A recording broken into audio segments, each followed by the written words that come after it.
welcome to our next episode of Seasoned Scholar. Today with me, we have Professor Dibyendu Sarkar. He is working at Stevens Institute Technology, New Jersey, and is a founding director of the Sustainability Management Graduate Program in the Department of Civil, Environmental and Ocean Engineering. He has been an adjunct professor at Michigan Technological University, and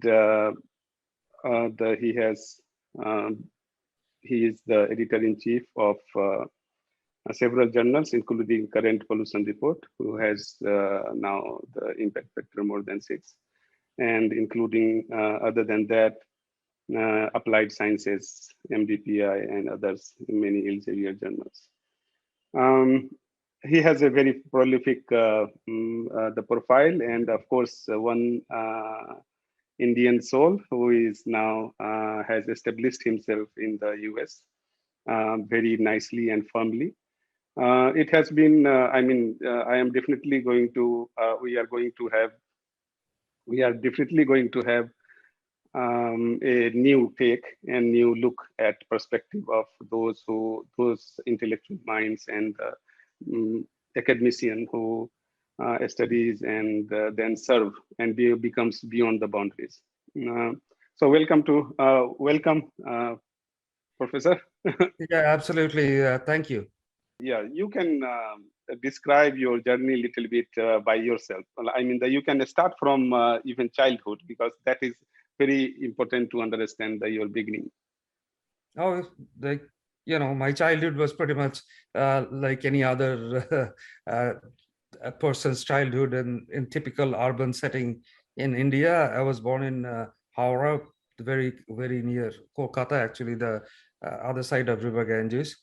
It's a typical upper middle class upbringing that I had. Nothing special, went to school and then was asked to study hard, play hard, study hard. Nothing different, like every other kid there. The only difference, I would say, that again, I had our household was pretty progressive. Both my parents used to work both at postgraduate degrees, and my dad was a scientist, and my mother was the principal of a high school. So, again, there was a culture of, study and research in our household to a certain extent. So, yeah, so in that case, I mean, you are a little bit advanced than us, because in our cases, nobody around was PhD. So your father was scientist at where? Which institute? My father retired as the Joint Director of Agriculture in the state of West Bengal. So he was an entomologist, and when he retired, he was the state entomologist. So yeah, again, he had a lot of influence on my growing up. Typically, as any other kid, we idolize our parents, particularly fathers. When we are growing up, to us, at that time, our fathers were like Atlas or Hercules, or whoever you want to think of, as a brave soul, and so was he. And so again, so he had a lot of influence in my the way my career ultimately shaped. So just because some people can connect more, just which city did you study? Oh, well, again, I did my secondary schooling from Howrah. First, I went to schools. One, a Catholic school called St. Thomas Church School, and then I moved over to the state school called Howrah Zilla School. And then I did my higher secondary from a college, a Maulana Azad College in Kolkata. And after that, I did my bachelor's at the University of Calcutta, and then my master's at the University of Calcutta. And then I came here and started doing my PhD in 1992, first at the University of Maryland, and then I transferred to the University of Tennessee the following year. So this is the journey, and of course, I can understand that. many people, they must be proud of those institutions from where you have studied. So when did you decide that you are going to have a PhD? I mean, of course, you know, I mean, your parents were into this. So of course, maybe very beginning or later on. Yeah, long ago. Actually, like again, I always wanted to become a scientist. And, as I said, like as a kid, you always idolize your first like hero is your father. And, like again, like I was lucky to have my dad guide me on this. And, like he got his postgraduate degrees from England. He was a graduate of the University of Leeds. And then he decided to come back to India and, try something new. And he was not successful in that, so he was a pretty frustrated like scientist, if I may. Actually, like again, like there are the bureaucracy in India is pretty tough, and actually doing something very novel or unique is very difficult under like a bureaucratic like administration. So like again, like I saw him and I wanted to be a scientist right from the get-go. That's the reason I never took the typical like exams that you have in India, like joint entrance exams to get into IITs or the regional engineering or medical colleges. I always wanted to go through like, like my bachelor's, master's, and then the PhD. Go away for PhD outside. Well, like again, like yeah, going away was, I would not call it going away. It was like again, like if you wanted to, when I graduated with my master's back in 1991, if you really wanted to do solid scientific research, you could have done it in India, but the infrastructure was not that No, I good. mean, see, I think we both are, of course, of Indian origin. So there is nothing that we can, I mean, of course, we have to accept whatever was the fact. You are talking about 30 years ago. And 30 Yes. years ago, definitely, nowadays, maybe a little bit, the differences is being getting narrower. But at that time, it was a huge difference. I can feel that, and I can know that at that time, doing a PhD from abroad is getting a training much higher quality of that was available in India. So it was, and your father himself has done had done the PhD from abroad, so it was quite natural. Yeah, like again, as I said, that there were like scopes of doing research. There is no question about it. Actually, like a lot of research were done at that time, and some of the groundbreaking research on arsenic started in Kolkata at that time. So I would not say that there was not the right kind of environment. There was clearly an environment, but like again, like the facilities, the modern facilities were not like what you are used to seeing nowadays in India. I visited a lot of like good research labs in India of late, and I've seen like the the facilities they have in the IITs, particularly IIT Kharagpur. I've seen the facilities at the University of Calcutta now, which has really improved over time. I've seen the facilities at Jadavpur University, which is also like almost state of the art. But as you said, like back in 1990, things were a little bit different. Like under Manmohan Singh, like who was the finance minister at that time, we had like the open economy just started. So it was a very different time.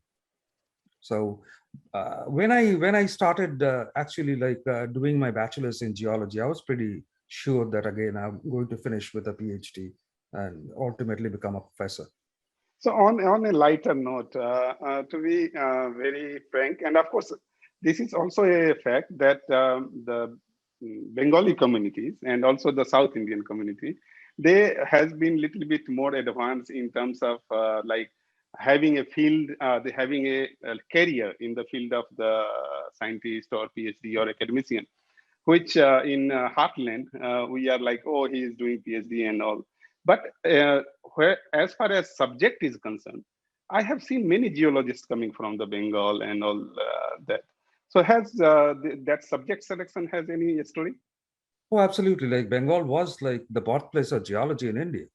You know, like you must have heard about Professor Dr. Pramothanath Basu, like who was behind like discovering all the iron fields in the Singhbhum area, based on which Tata became Tata.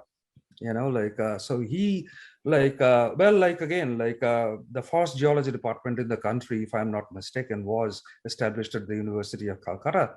Like Geological Survey of India's headquarters is also in Kolkata. So, you know, like I chose geology for a different reason, though. Actually, I like, you know, like since my childhood, I was very fond of nature. I grew up in a very like urban setting. So obviously, like again, we had a farmhouse, you know, in the interior, which we used to visit quite often. And like again, I always thought of like having a life where you know, like I can walk like in the nature and basically like without uh, somebody like supervising me and telling me what to do all the time. I never wanted to have a desk job per se. So, you know, like again, among the you know, careers that I looked at, geology looked like the one that would fit me, that mindset the best. So, you know, like again, like when I was doing my like higher secondary, at that time, geology obviously was not taught in like school level or high school level. So I pretty much did my own research, whatever little research would do at that time. Like internet was still like a thing at the future, right? So like again, like you know, like again, my one of my dad's friends was a geologist. One of my friend's dad also was a geologist who was posted in Purulia. So I got some feedback from them, and the field attracted me. And as I said, like again, like I was brought up in a household where nobody forced me to do anything. You know, like nobody forced me to like, you know, be an engineer or a doctor, you know, just because most of the other kids are doing that. So, you know, so I was lucky in a way that, again, like I got my chance of doing what I wanted to do. What about how many siblings were you? I mean, you were the eldest I one? only have one sister. She's 5 years younger than me. She studied Mm. English. Okay, how about this? I mean, the getting PhD positions or abroad. That time, because internet and those had some, I mean, a lot of obstacles. So was it a like tough thing to get, or you were a little bit? It was convenient. Well, like again, like it's always competitive. You know, Mm-hmm. nobody is going to give you a scholarship without you trying. You know, like again, that never happened. And coming from a typical upper middle class family, and during that time, like when the economy was still not open or just opening up, it wouldn't have been possible for my parents to bear my education cost. So I Seriously. obviously knew that again, the only chance that I have to study abroad is if I get a scholarship. A scholarship. And Yeah. like again, like so I took that route, you know, like I you know, like I studied for my GRE, and I had a thankfully I had a very good like score in my masters.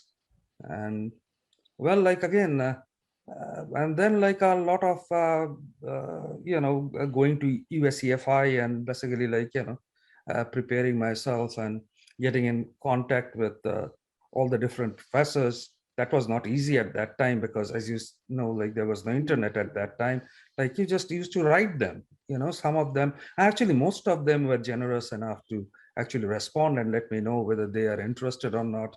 By Whether like email, by letter. by a regular mail, people Wow. used to communicate, you know, in those at those time. Like it may sound like that I am prehistoric, but again, it's not. You know? Like 30 years back, like still like the world has changed a lot in the last 30 years. Yeah, So and change, the rate of change has been getting I mean, the Yeah, rapid and rapid. and the other thing that again, like I think that again, like I would thank my lucky stars that I was smart enough not to get into the field of engineering at that time, because like for engineers getting into a good school here in the US was a lot more competitive than, for example, a geologist. You know, so I did like had a decent like a GRE score, a very good like TOEFL score.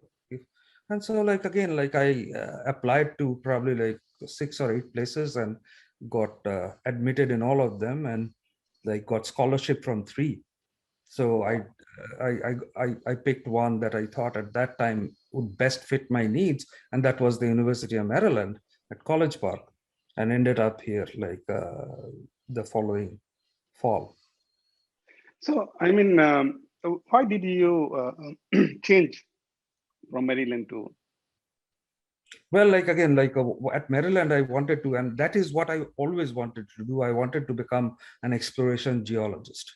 So my master's thesis was in the district of Purulia, and it was like a flank of the Singhbum belt, and you know, like where I did a lot of like geological mapping and petrologic studies to identify like the hydrothermal interactions, and as a result of which a lot of vein quartz was formed, and that had gold.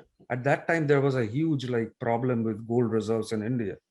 And so a lot of like, again, like, so I did my field work, which was about like for a month. I remember in the 1990s, in 1990, actually, January of 1990, I spent the whole month in a village called Kunchia in Purulia. And that was in the Bandowan block. And Bandowan block was the only like block office in the whole state of West Bengal at that time, which did not have electricity.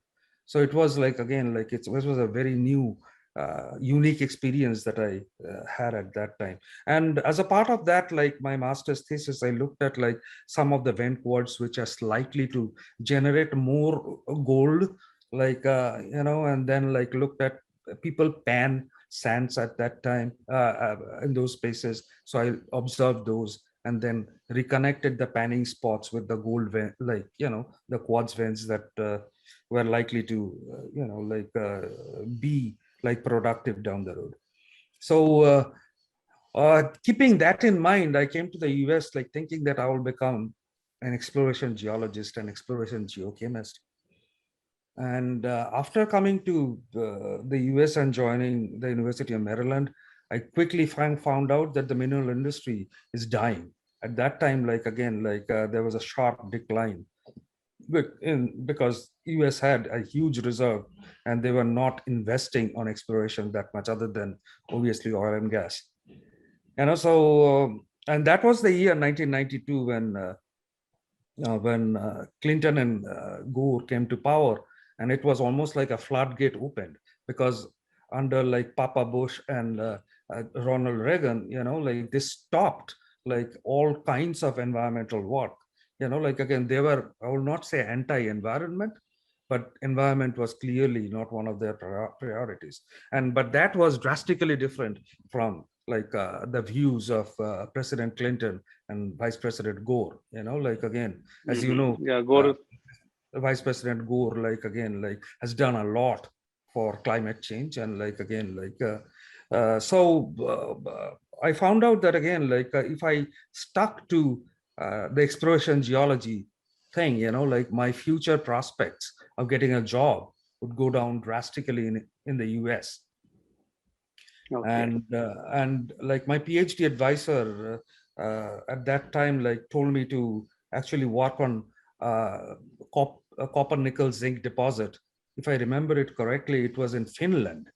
And It would have taking a been tough. copper nickel deposit, you know, because so I thought that again, like I just came to US, I'm not going to like go and freeze my bum in like Finland, you know, like, and I would want to do something here. So what happened is that, like I told you, like I got several offers, out of which like another one was the University of Tennessee, and University of Tennessee was the manager of Oak Ridge National Lab. And like, again, a lot of environmental work started at Oak Ridge National Lab at that time.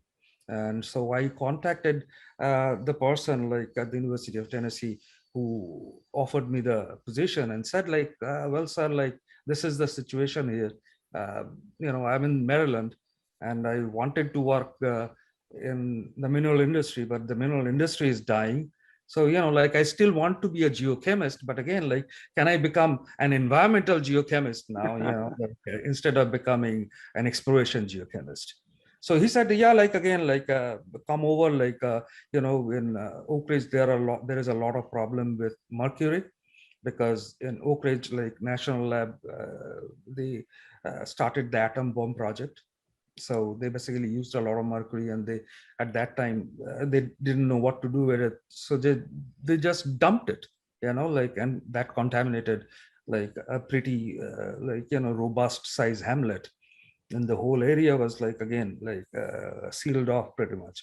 But long story short, like I thought that again like working in Oak Ridge would be good for my future, so I shifted after like spending 1 year there.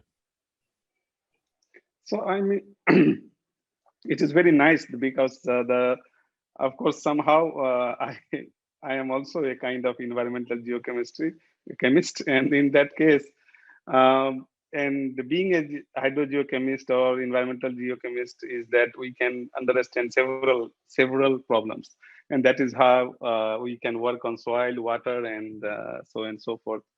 And that is what I have seen in your expertise. Coming to the, of course, you have already explained the topic. How did you choose that one? And also very elaborately, thank you for that. So that question I don't need to ask. The second thing was about your chemistry with your supervisor, because that is what our audience is looking for. That if it is, I'm taking some leaf from your experience. Chemistry with my supervisor. Yeah. Well, like again, I had actually like the 3 supervisors, one in Maryland, who I really liked, but obviously like again, like we didn't work together ultimately. Then when I came to Tennessee, like my like departmental supervisor was Dr. Kula Misra. He was an economic geochemist who also became an environmental geochemist down the road. And obviously like people have to survive, and like the background doesn't change. He's a geochemist, period. So like again, he applied his tremendous knowledge in geochemistry, like from mineral exploration to like looking at contaminants. So he was my primary advisor. Then I had another advisor, Dr. Mike Essington, from the biosystems engineering department. He is one of the most outstanding minds in soil chemistry in recent times. Like he has a book like which is one of the textbook, which is one of the most popular textbooks in soil chemistry, soil and water chemistry. So like again, Mike was about like 8 to 9 years older than me. Like when I joined Tennessee, like I was 25 and Mike was probably barely like 34 or something. He was a brand new assistant professor. So obviously like my connection with him was a little bit closer than like Kula, who was, like at that time in his 50s. So, like again, like I had good chemistry with both of them, but well, like again, like they never spoon fed me anything. Like this is one that of is the important. like, it's basically like you have to do everything at your like own like initiative. The initiative is one of the things that you always have to have to get things done. If you expect that your like advisor is going to like chalk out the whole thing for you and basically like keep on pushing you from one rung to another, like you are totally mistaken. So I had to like like again, my chemistry with both of them was good, and we are still in very good like touch, like both Kula and Mike, and Yeah, I I still mean, work with Mike.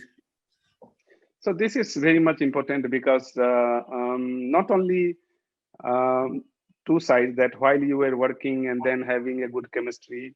I remember that my supervisor said after 6 months, because we had some conflict on the topic on which I want to work and he want to supervise.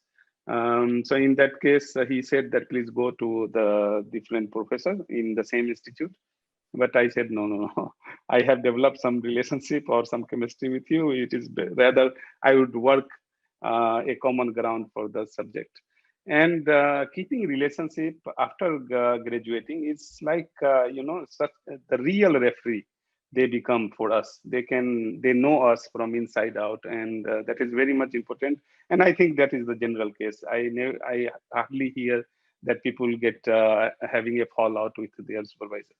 Now, let's suppose now your PhD is over. Now it must be a time when you, whether you were confused or thinking that whether you should go back to country, to India, or you wanted that you want to be abroad, so that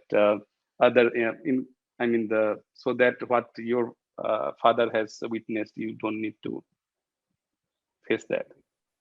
Well, like again, like I was conflicted, obviously. Like I always wanted to go back to India, but my dad, when he decided to go back to India, he became pretty frustrated. So he was not very eager to see me come back.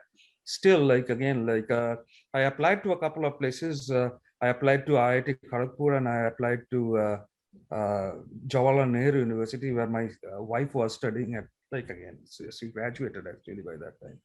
From So in School any of case, Environmental Science? Yeah, environmental science. I applied to JNU in environmental science and in geology department in IIT, but obviously none of them cared to respond. So, like again, like like I thought about it for a while. That again, like, should I take my chance and go back to India and start as a pool officer? That's what they used to be called at that time. People with PhDs coming back and starting as like lower level postdocs, pool scientist or pool officer or whatever they used to call it. Or I take the route that I always wanted, like again, become a professor here. Like, so I chose the latter, like opted. Like now, like that I go and lecture at these different places. They always ask me this question, like, didn't you ever think of coming back? Hey, I actually thought about and I submitted an application, like I never cared to respond. So like again, so my early career, like again, started when I was in my late 20s. I graduated, got into postdoc position, and it was not that difficult at that time to get good postdoc positions. Before even I graduated, like my advisor Mike Essington introduced me to his advisor, like when he was at University of California, Berkeley, and then California Riverside, I guess. Like his name is Dr. George O'Connor. George O'Connor is like one of the greatest environmental soil chemists of our time, and actually like a generation or two ahead of us. But he was a hard taskmaster, and he had a reputation of being very strict. So like again, the way it happened is like, we went to a conference. Mike introduced me to George, saying that again, are you looking for a postdoc? And if you look for a postdoc, take Dibs. Like again, he's the like best. So like George looked at me and said, like, would you want to work in such and such? I said, why not? He said, why don't you come over to Florida and let's talk business? So I drove from Knoxville to Gainesville, which is, like again, about, I don't remember exactly, not that long a drive, probably 8 hours drive. Like at that time in the late 20s, 8 hours driving is nothing. And so I went there, me and my wife had a nice weekend visit with George, looked at his research lab, liked it, told him like, again, I'm planning to graduate in December. So if you wait until January, I can join you. He said, okay, like again, but you have to like join in January. I cannot like extend it any further. So that was it. Like, I defended my dissertation in December, got my degree in December. Then, spent the new year on the road and joined George's lab on 2nd of February 1998.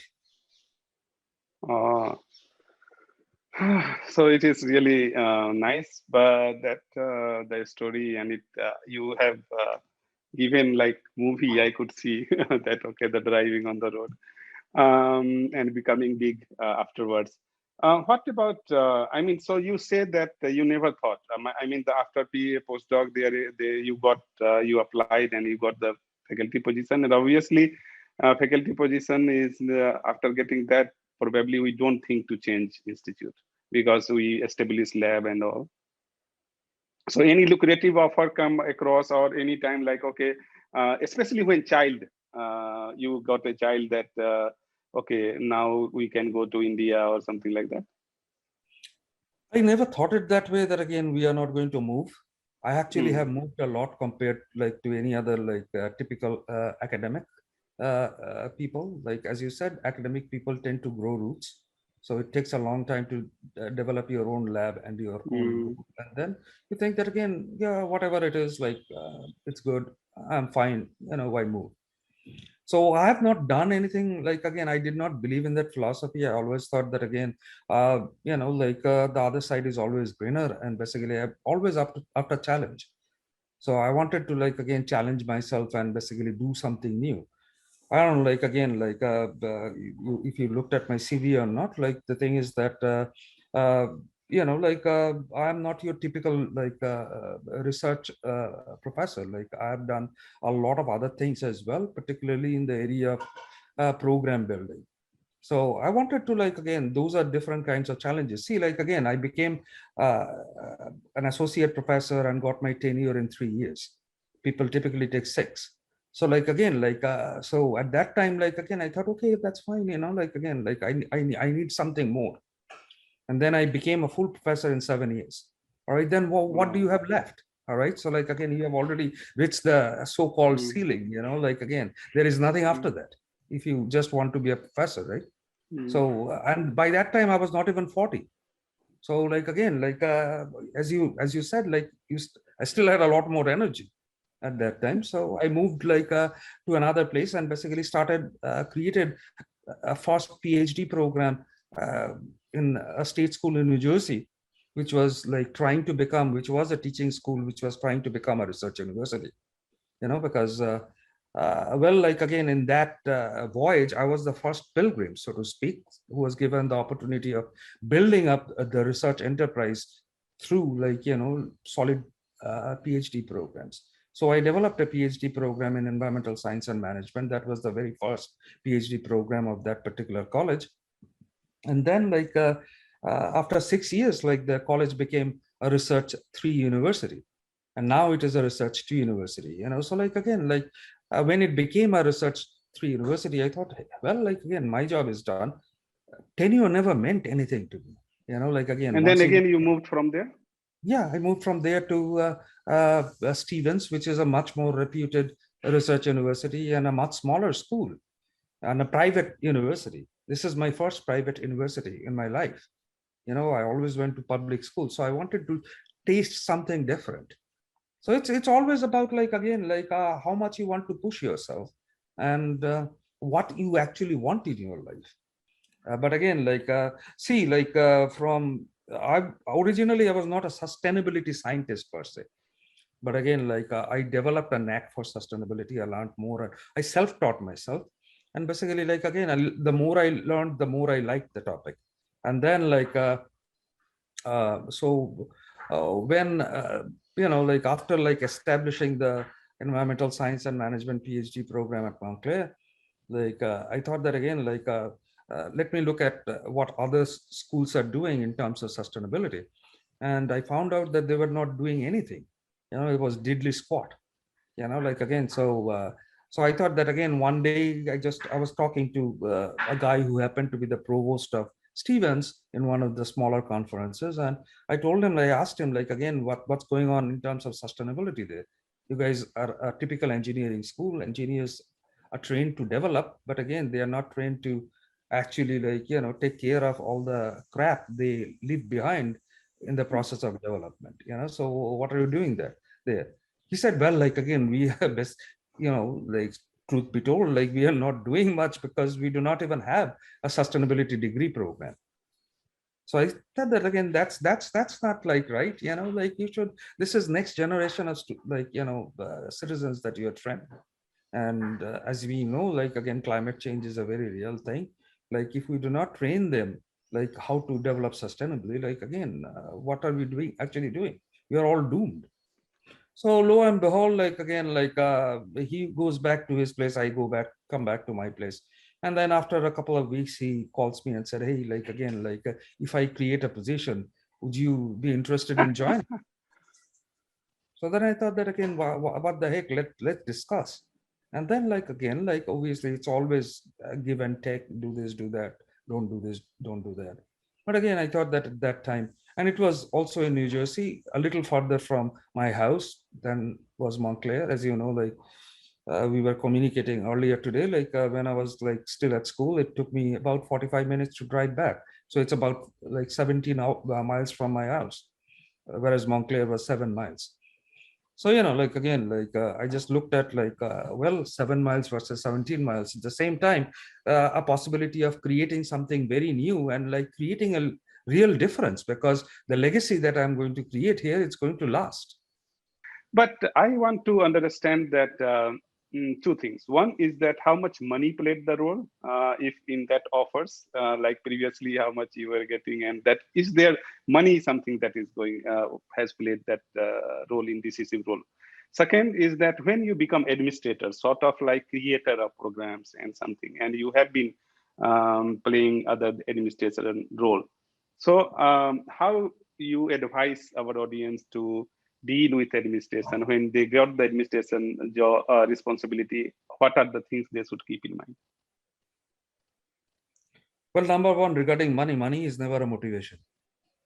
Well, like if that was the motivation, I would have joined Schlumberger or like again some other like private company, and I could have probably earned a little bit more than what I started off as a assistant professor. It never motivated me. By God's grace, like again, like we are doing pretty well. My wife has a PhD. I have a PhD. Like again, so like again, the thing is that we are like again, that never motivated me. But obviously, like when you take a job, like you look at the package. Well, the package includes like not only your salary, but also many other things. Like again, what kind of lab facilities do you get? If they're going to sponsor PhD students, if they're going to sponsor a postdoc, what kind of like facilities are existing? What kind of like intellectual environment is there? Do you have a potential collaborator within like the department or like within the college? A lot of things like you have to consider. And typically you do not take a job which pays you less than the what you are already making. So that was already that is a no-brainer. You when you jump like steps, your salary goes up with you. So but again, like even in the US, like again, I don't think like too many people like who are in academia, they care too much about like salary. Although US like university professors get paid the best among like the whole world, so like again, I cannot complain about like the salaries that they offer to professors here. And so that like again, like my advice to the younger generation will be that like if you make money the motivation, this field is not for you. Academia is not for you. All right, like again, money should not be the motivation for like joining academia. You should join academia because again, you love to create, you love to invent, you love to innovate, you love to think as an independent scholar. Like you have and the best thing it offers you is the freedom of thought, the freedom of choice. Like you pretty much are your boss right from the get-go. And if you love to train young minds, a training comes with the job. Like you learn how to train, you learn from your mistakes, you learn from your own experience, you try to emulate people who you like, whose thought processes you admire. You try to discard the other people like who never like inspires you. Talking about dealing with administration, at the University of Texas, I was an associate dean for 2 years. And those were the two like worst years in my life. Oh my God. because obviously, like again, like like again, like administration is a lot of bean counting. Administration is much more ruthless than like what a typical professor has to do.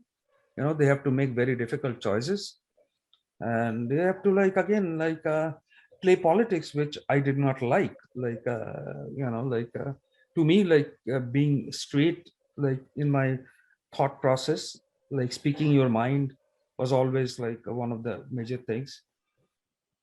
So well, like again, like I was happy that again, like when I left, that I did not like the UT system.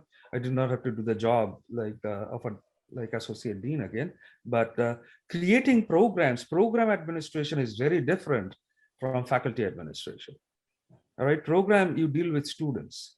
All right, that's a totally different ballpark. Okay, like again, I love interacting with students. I love creating new like platforms. I love creating new ideas, like experimenting with those ideas. And I do not want to like get involved with like people I do not like, because again, like as an administrator, like particularly as an academic administrator, you have a very tough job. It's like herding cats. Cats are not social people, like again, social animals. Like they don't like to be in a herd. All right, and the Yes. job of an academic administrator is basically to like ask those very independent minded people to actually think like a herd. All right, do like a herd, like again, that never happens. That's why like academic administration is such a painful job. And Wow, so, I like really again, loved the example. Please, few lines more. I want you to reflect on this particular thing. so program administration is a different thing. Like creating a new program, you are always like at that time, like again, your goal is to make sure that the program succeeds. It's not like India that you create a program and the government gives you the money. Like you have to, like even in public schools, you have to generate the resources. When I created for example, the sustainability program here at Stevens, like I was not given any resource for that. I had to pretty much generate everything like from tuition. All right, like again, like so when I created the program, the same provost was still there. And I told him, like, George, give me the money. And he said, like, well, you have to be sustainable. Like you have to You are generate your own creating a money. course on sustainability, so you have to be sustainable. Yeah, like again, it's not only generate like teaching a course, it's also like again, administration of a program is like you are doing everything like from square one, like again. So you are like pretty much like again the marketer of your program, you are the web designer of your program. You're not designing the web yourself, but again, you are basically asking like the guy who's like doing the web work for you, like what to put in there, like again. So everything like from recruiting students, from training them, like giving them the feeling that they are in the right place, everything goes with it. And then like again, like the I never wanted to become an engineer, but again, like I got my, like when I got my PhD in geochemistry, my minor was environmental engineering, and now like I became a professor of environmental engineering. So now I'm training like again engineers on how to be sustainable, as well as like again like do their job the way it's supposed to be. Okay. Um,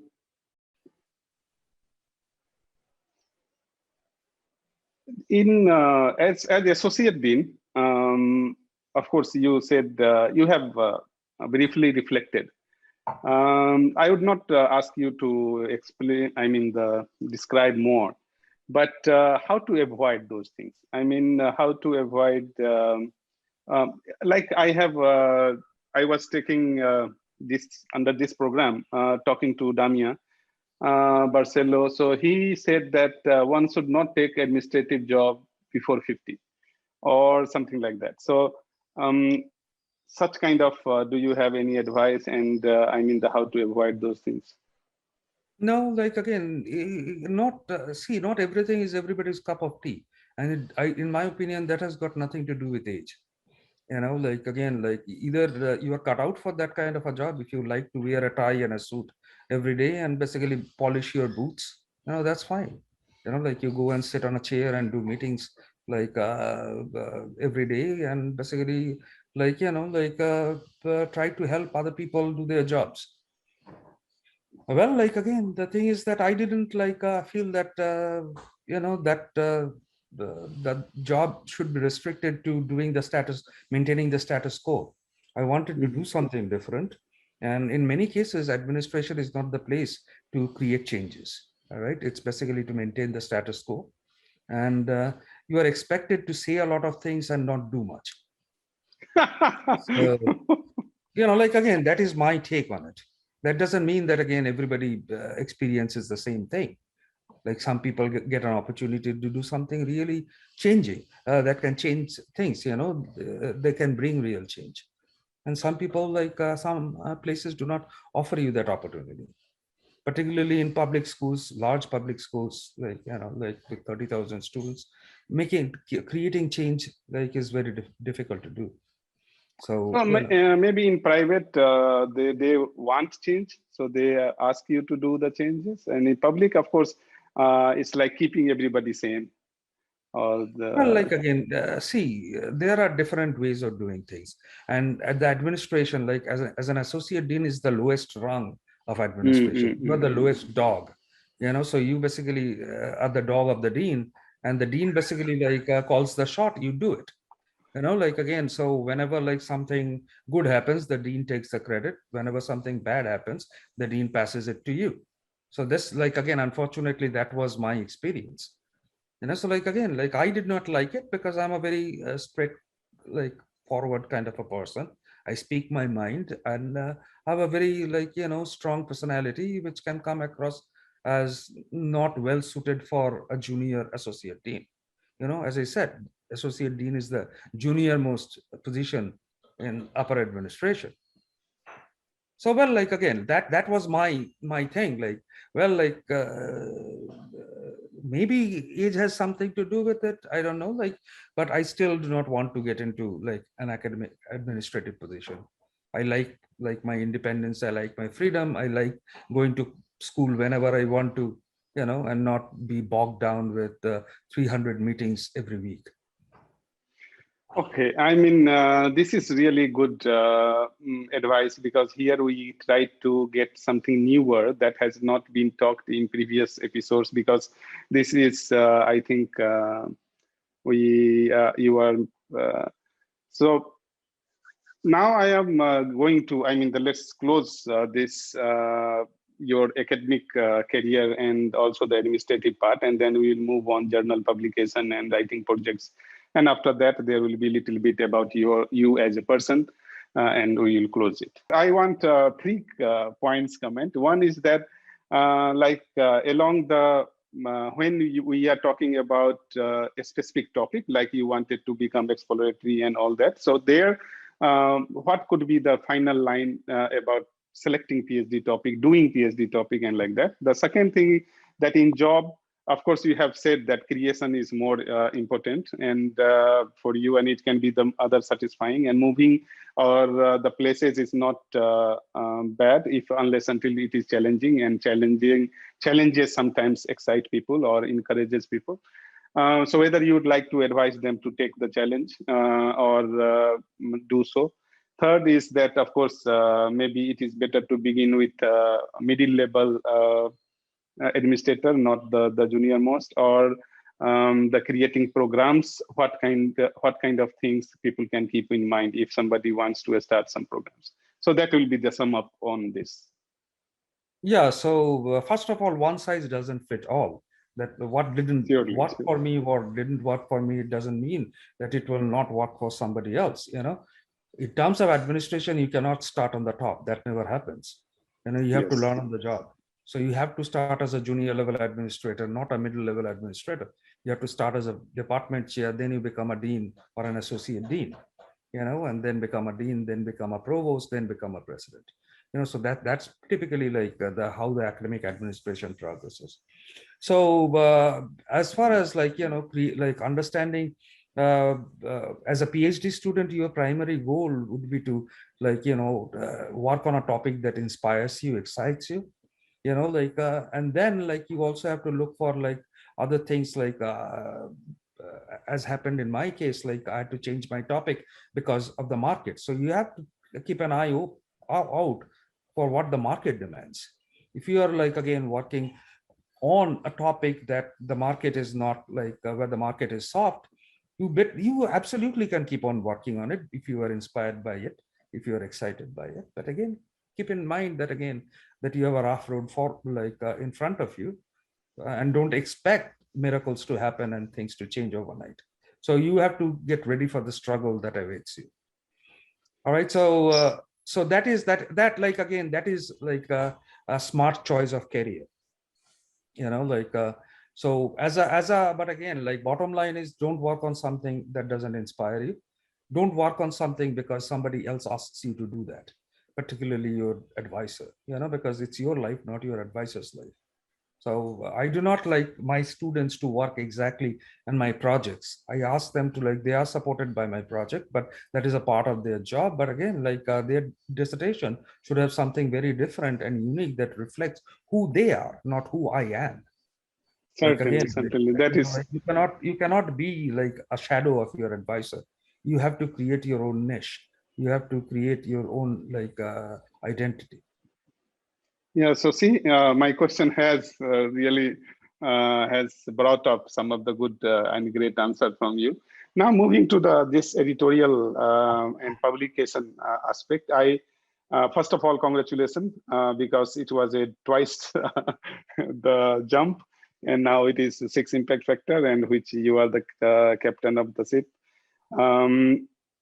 In editorial processes, what are your thumb rule, or what are your decision-making criteria for any paper to accept or do? I mean, how do you deal with your editorial responsibilities?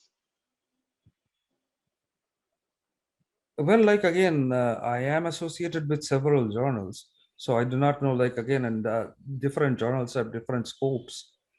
So if you are talking about current pollution reports, the journal that uh, I founded the journal back in 2015, so it's in its 6th year now, and I have run a pretty tight ship. As you know, like it's an invitation-only journal. Yeah. So basically, like again, I have total quality control, and I make sure that again, like my it's not like like again like a one-person job. I'm supported by a bunch of very good like section editors who I handpicked, and then like again like I have a good like support from the journal itself, like the publisher itself. So, well, like again, like one good thing about Springer, at least this group, is that they do not interfere on like decision-making processes. So they give me like total independence on like how to run the journal. And I basically came up with some ground rules, like again, keeping quality at the fore. So, like I basically trusted my section editors, who are all very well qualified like individuals, very acutely aware of what kind of research is going on in their field. So I asked them to basically like give me suggestions on what kind of things are hot, and like again, what kind of things should be reviewed. It's a review only journal, invitation only journal. So there are like some advantages of the editorial board that you will not have in many other journals. So, like again, like they give me, say, a group of like topics, a selection of topics, and some good like people who would be the right people to write those review articles. And like that's how we send the invitations out. And some people, like at the very beginning, it was based on our own reputation that we coaxed people to publish in our journal, because obviously, like again, like like it takes 4 years to get impact factor. Prior to that, like you were in like again like, so that's where reputation comes into fore. Like again, like based on my own reputation in my field, the reputation of the section editors in their field, we got lucky that we got good people to contribute. And if you have good people to contribute quality articles, journals like quality will improve. That's as simple as that. With the other Great. journals that where I'm associated, like I do not have the luxury of like basically restricted the number of articles. Like they have like like again in that case, like we have to make some tough decisions on which articles to move forward to review, which articles to like actually desk reject, and all those things like that comes with it, which may or may not be uh, like acceptable to everybody. The thing is that Dekho, like if you are talking about like publishing with a bunch of people, I never did that. Yeah, that is also I mean that is So a I do kind of not game. care. Yeah, I do not care much about like like a lot of like so-called indices. Like again, like I care more about reputation, like as a scientist. And if you look at my publications, you will see that I have pretty much written like whatever like number of articles that I have written, like mostly with the same people, or like again like the core remains the same. They are all either my postdocs or my graduate students, or like my graduate students who have become like professors elsewhere. So I typically, I can tell you a story, like how I started, like when I was an assistant professor, how I started collaborating. I got out of, my postdoc time, and, got into uh, a faculty job at the University of Texas. And within a year, like I cracked my first grant. And when I cracked my grant, like I hired someone as my postdoc who was in a totally different field than myself. Like I was an environmental geochemist, and this person was a plant geneticist. So, like again, that was a big leap, because again, I didn't want to bring someone who had exactly my kind of expertise, because I wanted to explore an area where I did not know much about. And I'm not that like confident to say that again, like I understand soils. At the same time, I will understand like genes in the plant. Some things like are better left to the experts to deal with. So so that's how like the whole phytoremediation project started. I brought someone who was a plant expert, and like I was the expert on soils and water. So together we built like again like a program that covers both the plants, the soils, and like like the genes in the plants, the microbes in the plant, like root and soil system.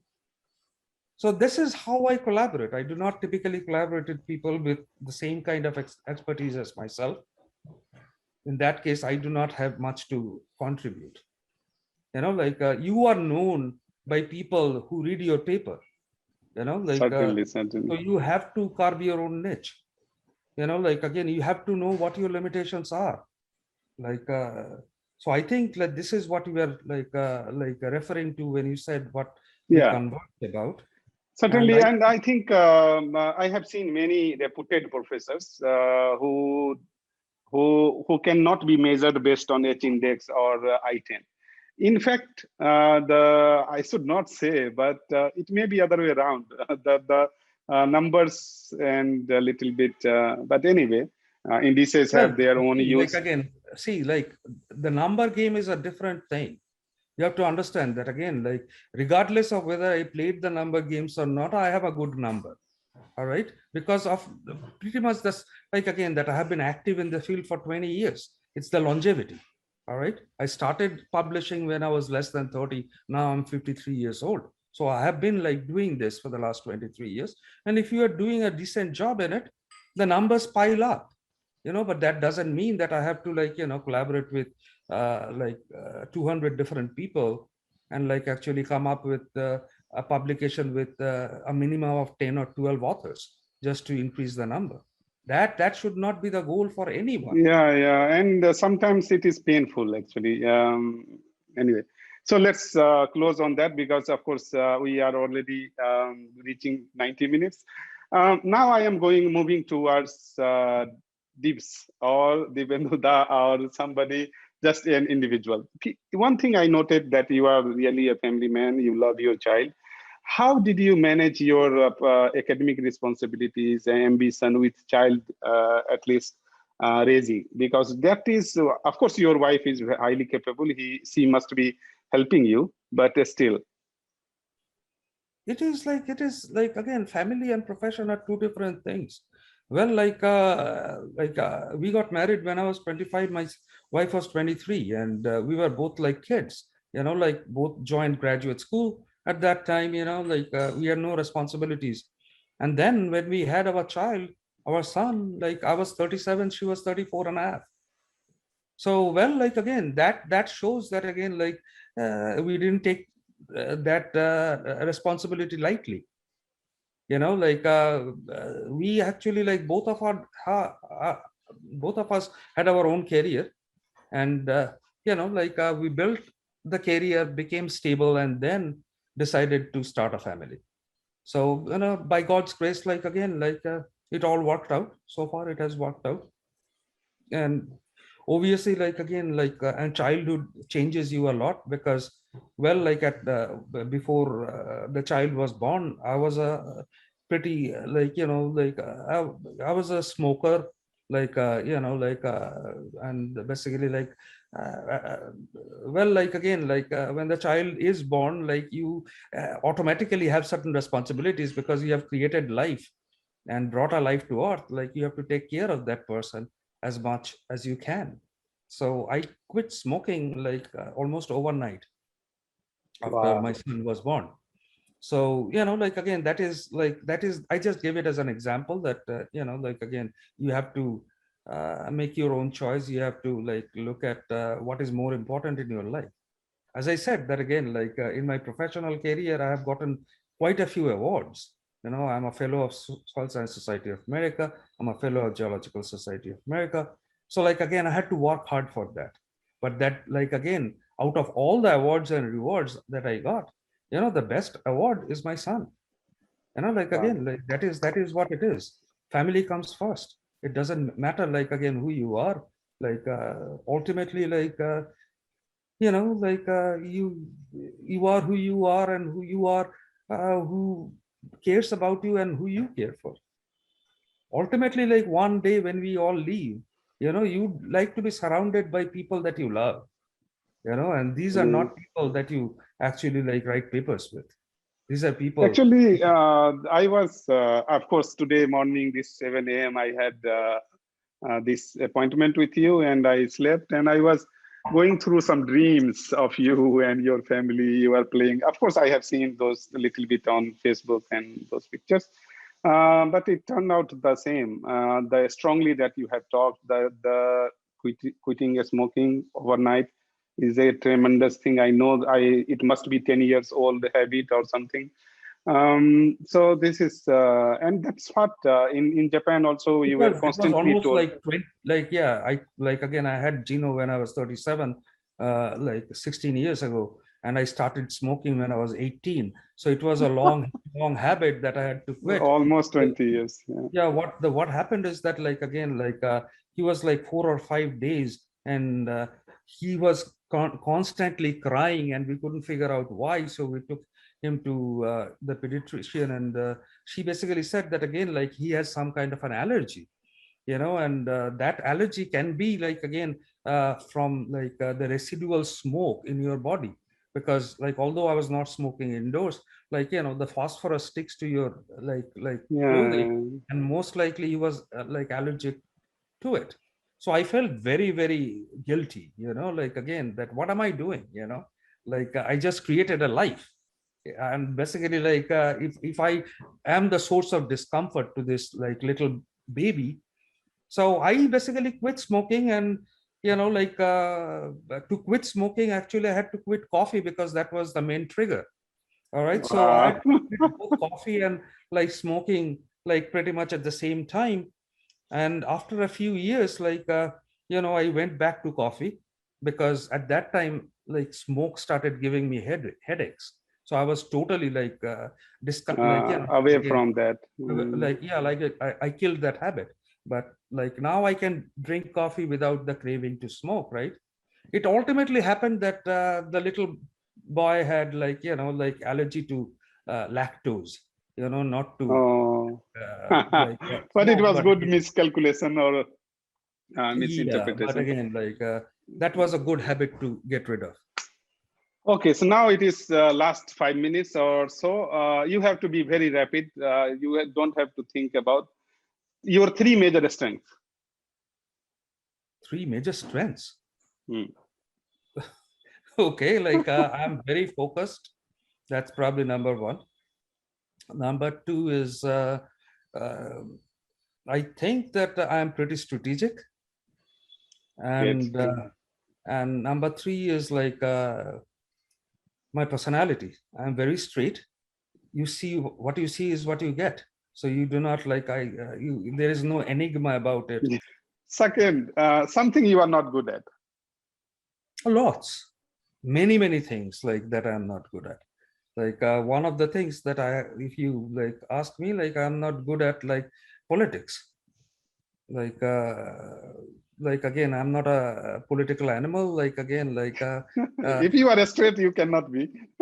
yeah. So like I'm not good at So your politics. strength become weakness here. Yeah, like again, that is a conscious choice that I have made. Like I never wanted like politics to be my strength. I am who I am.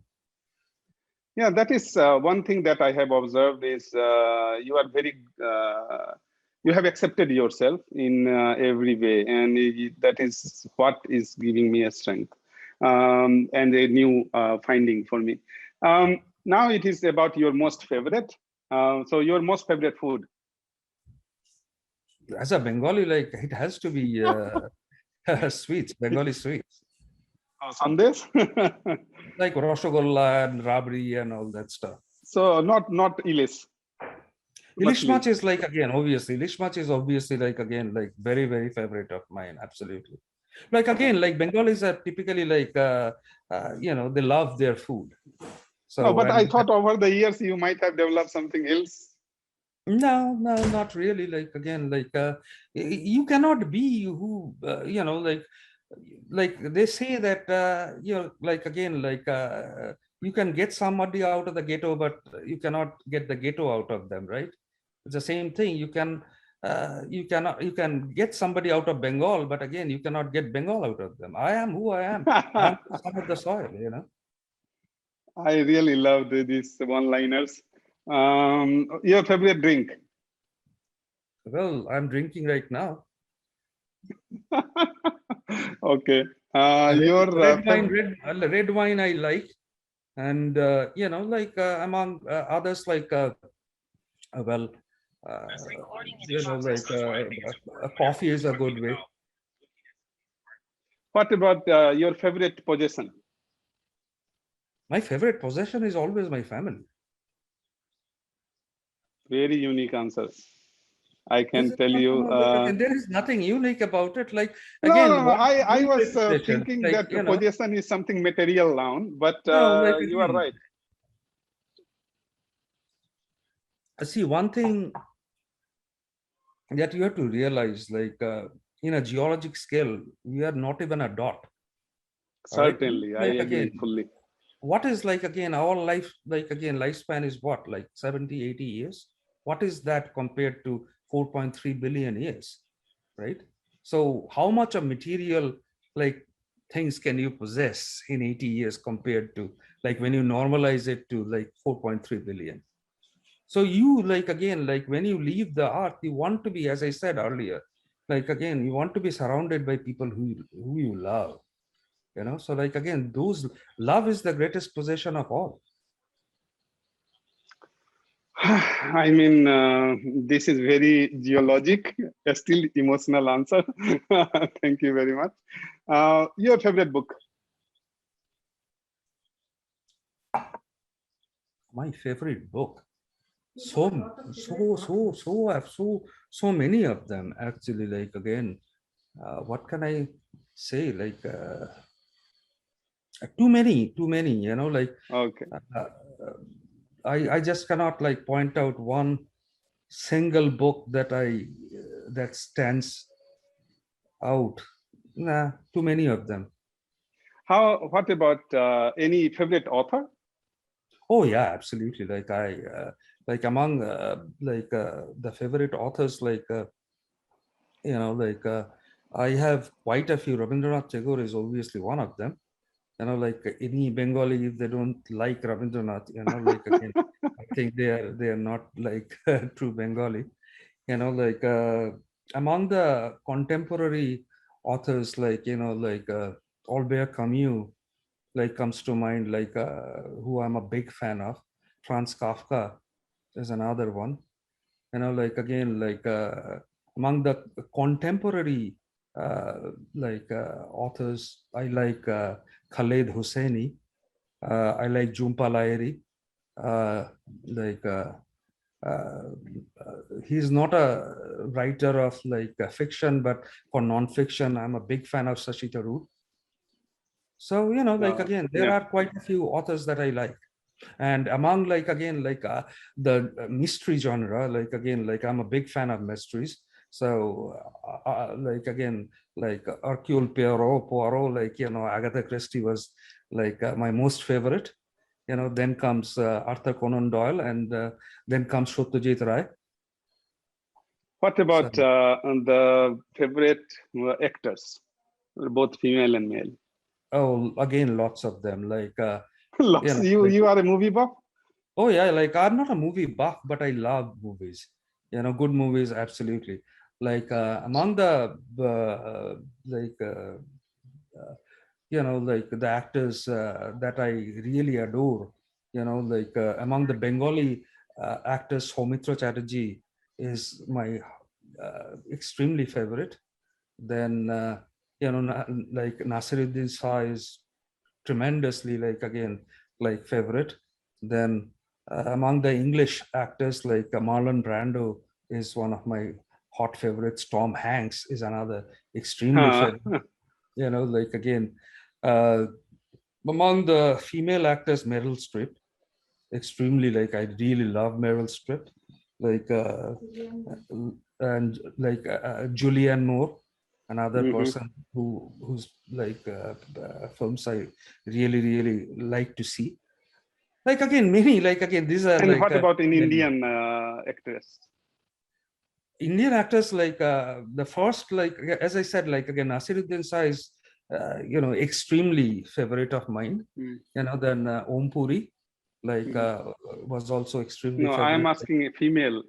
Shabana Azmi is one of my top favorites, of all time great. Suchitra Sen, Mrs. Sen, as a Bengali movie buff, again, Mrs. Sen was a very favorite. Sharmila Tagore, I liked a lot. Then Sanjeev Kumar, I liked a lot. Amjad Khan, I liked a lot. Amitabh Bachchan, I adore him. Okay, finish. Now the point is any favorite quote or mantra? Believe in yourself. Of course, you have some. Believe in yourself. That's the believe in yourself. Yeah, that is my mantra. And the other thing is that karma is a bitch. If you do harm to others, harm will come to you. So this is one way. I try to follow it. I try not to screw other people, because again, it's not only just because anyways, I try to not to harm people, and I strongly believe if I don't do harm to others, harm will not come to me. Thank you so much for enlightening. I mean, what is your bucket list? Anything that you wish to do in coming years? No, again, I love, again, I think that, again, if by the grace of God, everything is fine, again, I would not want to work for the rest of my life. If hopefully by 65 I can retire, 65 or 66 at the most. Here you do not have any retirement age, particularly a professors. I do not want to work until the last day of my life. I want to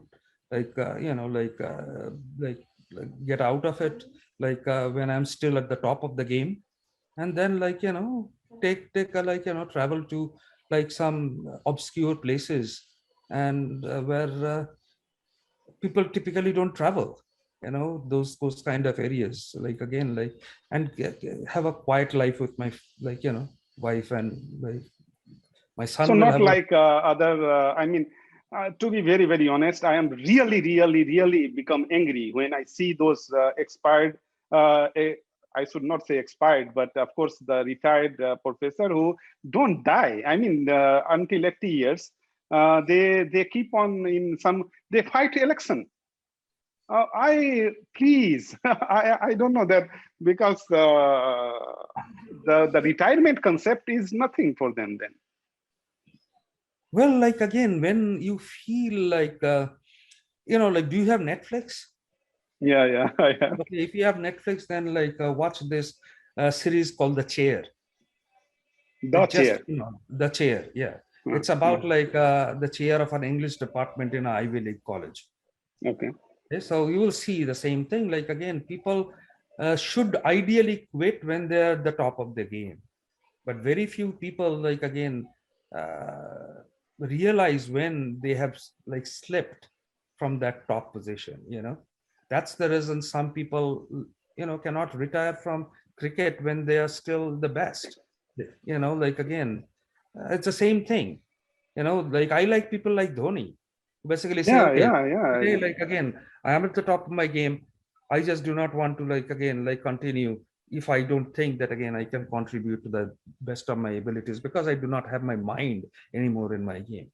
So this is, as I told you in another conversation, the academic life is also a game. It's a profession. It's not my life. My life is my life. My life is who I am, who my loved ones are. Okay, so I want to separate those two and get out of this avatar, like when I'm still like, people think that, okay, Sarkar is still good, but again, why is he not like writing any more papers? Because I have better things to do. you know like I have a better life to take care of. So that is I the mean, thing. yeah, this is today. My respect for you has really grown several folds. I mean, this is, of course, they are no more a reflection of themselves. I mean, if they are not working or participating as a participant, I would love to go near them and take their advices. But they keep on working like, and not like, okay, you put your experiences in terms of book. No, just they will occupy positions and they will make decision and they will make bad decisions for young people. I mean, Well, like people have egos, and ego is a good thing, I guess. But you need to know when it's the time for you to quit. Like you cannot, like again, as I said, like in a geologic scale, you are no more than a blip. So keep that in mind, keep that in perspective. Nobody like can live for, like, and work the way they used to work at the young age forever, right? So, like you find out when it's the best time for you to quit, and then you quit. It's the same thing here as well, particularly in this country, because we do not have pension, right?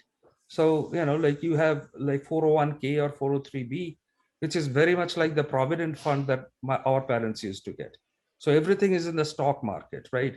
In some cases, when the stock market collapses, for crisis. example, what happened in 2008, that is one time I can understand why some people could not retire. What are they going to survive on? Because you get social security, which is peanuts. It's nothing, right? So like again, so the thing is that other than that, if you are in a situation where you cannot survive like economically, if you are in a position where you can survive economically, and like the older you get, like your responsibilities, like family responsibilities, they go away gradually, right? At one time, you have your kid who is growing up, you're taking care of like his or her education, so you have a responsibility. After the kid is like settled, like once he's in college, that's it, you have done your job. Okay, so why care? Like again, now it's time to spend the rest of your life the way you want to. The last question is that if you were not an academician, what you would have been? Most likely a writer. Novelist, Yeah, a novelist. Yeah. fictional or inspirational? No, fiction, primarily fiction. I used to write a lot when I was a kid. I was like an editor of my school magazine. I was the editor of my college magazine. Like again, I used to debate a lot. I like basically like I used to quiz a lot. Like again, uh, uh, well, like every Bengali teenager is a poet. But I took my And poetry singer. seriously, a little bit more seriously than that. I wrote some good things at that time, and actually, like because of my knack in writing, I think that again that helped me a lot, like In in my journal professional writing. I career. do agree with that. Yeah, so you have to be a good writer, to Mm. become like a good scientist, Yes, because yes. it's otherwise your science will remain with you. If you cannot write, like then nobody can follow you or read you. Well, I mean, this has been, I started with a very down health-wise, but at the end, I am smiling. All my face is really grown. Mhm. I think, yeah, thank you very much for your time. I hope you also enjoyed. Sure, I did. Like, thank you for the invite. Like it's almost like 11:20 now. So, like again, my dinner has become a little bit late, but that's fine. Like I can do it one day. Yeah, but your message would, your this delayed dinner would serve to many young minds. And I can tell you That's, is that I hope that some people like again find it helpful. no, I mean, the first beneficiary is sitting in front of you. And I can tell you is that it is entirely, I mean, this is, you are the 10th person I am interviewing in this program. And it has been entirely different. I thought it will be same or same kind of the things, but no. I mean, first time I came to know that academicians are cats. They are not entitled to work in the herd. I had a big time and about academician. And the most important lesson that I learned is um, accept yourself. Accept yourself, whoever you are. If you love to speak your mind, don't bother what went wrong because of that. Yep. I think you hit the nail on the head. Thank you so much. Thank you. Sure. Thank you.